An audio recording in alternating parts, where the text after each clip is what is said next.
Okay, let's dive right into this explainer and, really demystify exactly how our 355 home community operates from the ground up.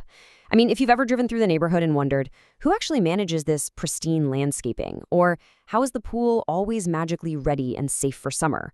Or even just what the board of directors actually does with their time behind the scenes?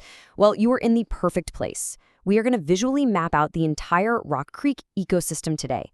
And this matters immensely, guys, because a well-run community, it doesn't just happen by accident. It requires this really delicate, perfectly balanced system to protect our property values, ensure our daily sanity, and basically just keep our neighborhood driving. So there's this huge misconception about community leadership, and it's instantly cleared up when we draw a hard line. The board governs, property management executes. Understanding that boundary is absolutely crucial to understanding everything else we're going to cover. I mean, the board members aren't out there in swim trunks physically fixing a broken pool filter, right? Nor are they spending their Tuesday mornings negotiating daily tasks with the landscapers. They provide the strategic oversight, they set the neighborhood policy, and manage the long-term budget. Meanwhile, our professional property management partners, they're the ones handling the daily execution and taking those middle-of-the-night emergency calls. All right, so here is the game plan. We're going to build this entire ecosystem from the bottom up. We'll start with the power of our committees, look at volunteers as the community engine, explore board officer time commitments, and finish up with smooth leadership transitions.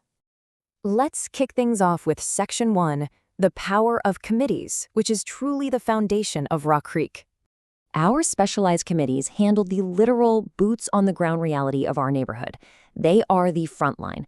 You've got the Pool and Grounds Committee, ensuring common area safety and coordinating with landscaping vendors to maintain that awesome resort feel we all love.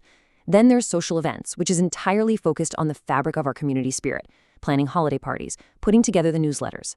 Neighborhood Watch acts as our vital communication network for crime prevention and serves as our direct police liaison. And finally, the Architectural Controls Committee, or ACC.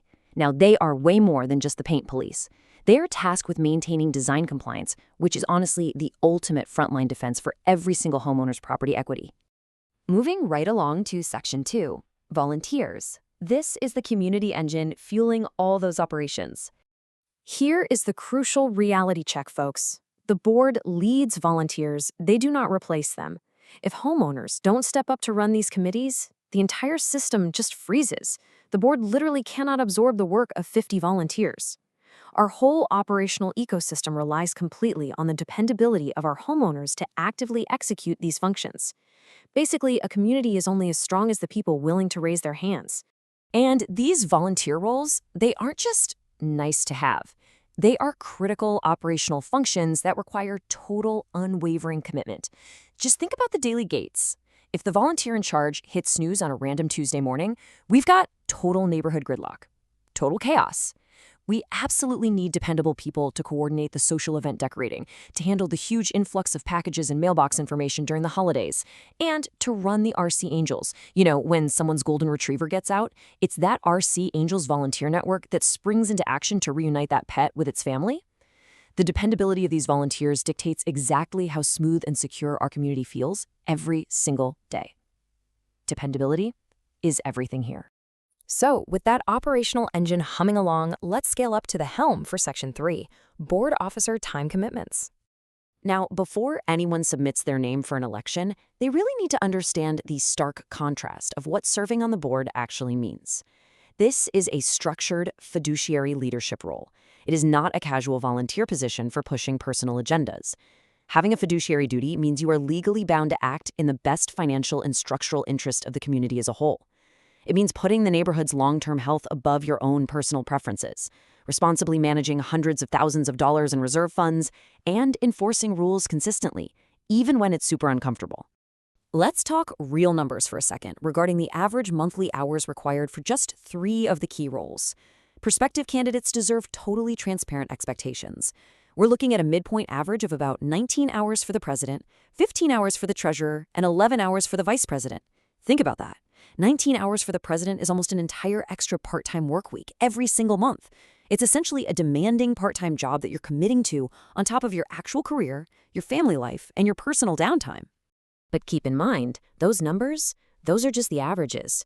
During peak times, like budget season or when we're gearing up for summer pool operations, this time commitment can easily spike to 25 hours a month. Picture what budget season actually looks like. It's you sitting at your dining room table at 11 p.m. on a Thursday, cross-referencing vendor spreadsheets against complex reserve studies just to make sure HOA dues don't skyrocket. That 25-hour spike is a very real, very heavy commitment. Breaking down the specific monthly time requirements and primary functions for all 5 officer positions shows us exactly what the job entails. The president requires 15 to 23 hours strictly for high-level governance oversight and weekly sync calls with the property manager. The vice president backs up the president and oversees the grounds for 8 to 14 hours. The secretary needs 10 to 16 hours just to manage governance documentation and official minutes, which is vital, by the way, because those minutes are binding legal records. The treasurer commits 12 to 18 hours to complex financial oversight, tracking a massive operational budget. And the officer at large spends 9 to 15 hours coordinating amenities and event operations. So if you're considering a run for a seat, it is absolutely imperative that you match your personal availability to these specific documented requirements before you dive in. All right, finally, let's look at Section 4, Smooth Leadership Transitions, and how we actually pass the torch. Because officer roles can change every single year when June elections roll around, we rely heavily on a strict transition framework to prevent any disruption to community services. Imagine a total nightmare scenario where a massive snowstorm hits on day 2 of a new presidency, or a pipe bursts, and the new board has absolutely zero idea who the vendors are or where the emergency reserve funds are held. No way. That level of chaos is exactly what we avoid. Continuity absolutely depends on documentation, clarity, and highly organized transitions. We use a structured 3-step succession process to make sure the incoming board isn't just starting from scratch. First up, we transfer the official roll binders and digital folders. Step 2 is executing a highly recommended 30-day overlap.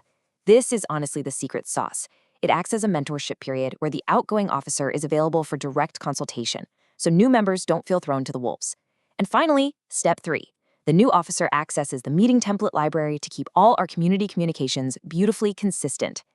Using official digital binders and cloud platforms is a total game changer for the neighborhood. It gets all that vital knowledge out of someone's personal, unsearchable email inbox and puts it into a permanent community archive. Outgoing officers can seamlessly hand over everything from active vendor contracts to pre-built budget structures using Microsoft Teams channels broken down by committee. These digital folders hold all the vendor contacts, historical timelines, and pre-formatted agendas. It completely eliminates the guesswork. A brand new officer can step confidently into that legal fiduciary role on day 1, fully equipped to succeed.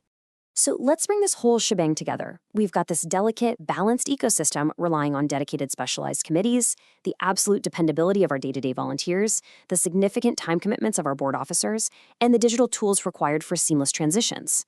Knowing all of this, you have to ask yourself a serious question. Are you ready to step into leadership? Do you actually have the 15 to 20 hours a month to dedicate to ensuring this neighborhood thrives? It's an incredibly rewarding way to serve your neighbors, protect your property values, and build a real legacy right here in Rock Creek. But as we've explored today, it takes real work, for sure.